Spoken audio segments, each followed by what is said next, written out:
New information tonight about the death of a 2-month-old baby at her Cleveland daycare, including details about what went wrong and when. 5 on your side, investigators reviewed preliminary autopsy results for Di'Yanni Griffin today. Investigator Sarah Buttison live in our newsroom now. And Sarah, there's no indication of foul play. That's right, Danita. We can't show you a copy of the report. Ohio law only allows us to take notes about what's in a preliminary autopsy.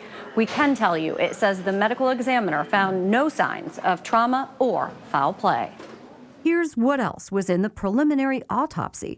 Di'Yanni Griffin was sleeping alone in a crib at Nana's home daycare a week ago today. Her mother found her unresponsive when she picked her up. Di'Yanni was rushed to Rainbow Babies and Children's Hospital at 2:20 p.m.